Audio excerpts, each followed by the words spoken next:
10वां question देखिए, यदि किसी त्रिभुज की दो भुजाओं को व्यास मानकर वृत्त खींचे जाए तो सिद्ध कीजिए कि इन वृत्तों का प्रतिच्छेद बिंदु तीसरी भुजा पर स्थित है।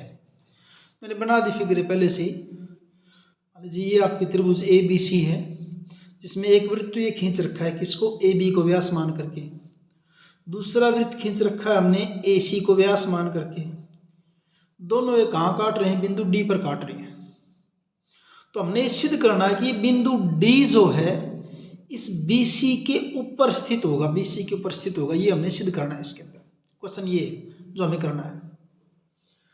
तो क्योंकि सिद्ध करना जिस भी क्वेश्चन में आ जाए कि सिद्ध कीजिए, तो ऐसा जब कोई भी क्वेश्चन होता है तो वो वहाँ हमें दिया है सिद्ध करना, वो लिखना होता सारा। तो पहले इसमें लिखेंगे दिया है, दिया है।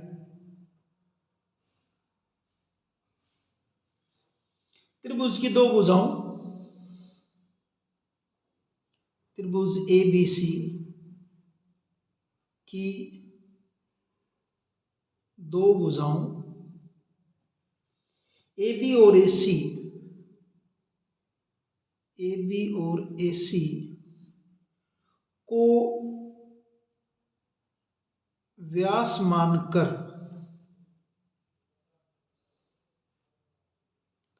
दो वृत्त खींचे गए हैं, दो वृत्त खींचे गए हैं जो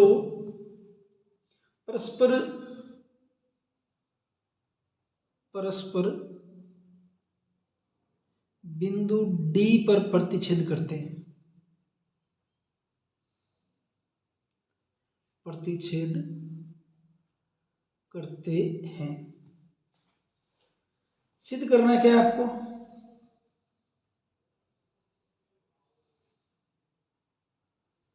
सिद्ध करना क्या कहा था, इन वृत्तों का प्रतिच्छेद बिंदु तीसरी भुजा पर स्थित है। तो सिद्ध करना क्या है, बिंदु डी बी सी पर स्थित है, बी सी के ऊपर है। रचना करनी पड़ेगी हमें, रचना। इस ए डी को मिला देते हैं, ए डी को मिलाया, ए और डी को मिला दिया ऐसे, ए डी को मिलाया, ए डी को मिलाया, उत्पत्ति या परमाणु।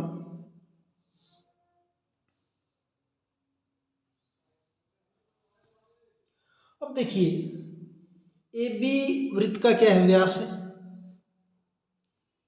ए बी वृत्त का व्यास है और ये जो कोण है ए डी बी, ये वाला कोण, ये ए डी बी। अब अगर ए बी व्यास है तो व्यास वृत्त को दो अर्धवृत्तों में बांट देगा। एक अर्धवृत्त तो इस साइड में हो गया, एक इस साइड में हो गया। ए बी वृत्त का व्यास है और कोण ए डी बी तथा कोण ए डी बी अर्धवृत्त में बना कोण है, में बना कोण है।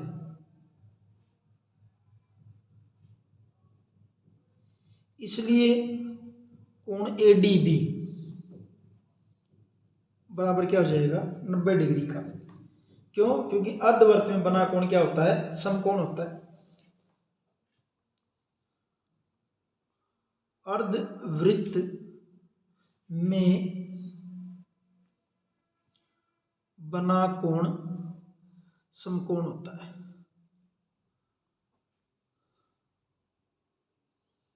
समकोण होता है। अब ऐसे ही एसी क्या है, व्यास है इस दूसरे वृत्त का। ऐसे ही क्या आपका एसी वृत्त का व्यास है, एसी वृत्त का व्यास है तथा ये कोण एडीसी, एडीसी आपका क्या है, अर्धवृत्त में बना कोण है। कोण एडीसी अर्धवृत्त में बना है, इसलिए कोण ADC, ये भी क्या हो जाएगा आपका 90 डिग्री का। रीजन वही, अर्धवृत्त में बना कोण समकोण होता है।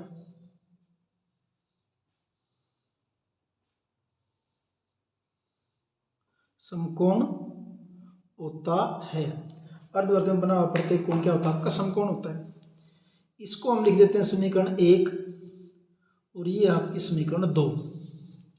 समीकरण 1 व 2 को जोड़ने पर, जोड़ देते हैं दोनों को, जोड़ेंगे तो क्या होगा देखिए, ADB प्लस ADC, 90 प्लस 90 यानी कितना होगा 180। अगर हम इन दोनों को जोड़ें ADB और ADC को ऐसे जोड़ दिए इन दोनों को, ये आपका कितने का आ गया 180, 180 का आ गया। इसका मतलब क्या है, सीधी रेखा है, सरल रेखा है। तो इससे हुआ क्या भी फिर, इसलिए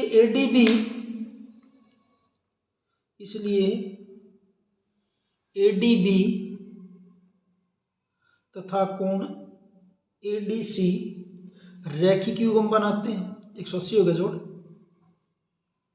रैखिक युग्म बनाते हैं। अतः BDC सरल रेखा है, अतः BDC सरल रेखा है।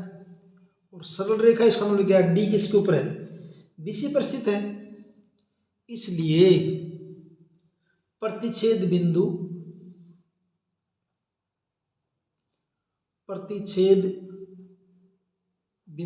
D तीसरी भुजा BC पर स्थित है। तीसरी भुजा BC पर स्थित है। यह आपका क्वेश्चन नंबर 10।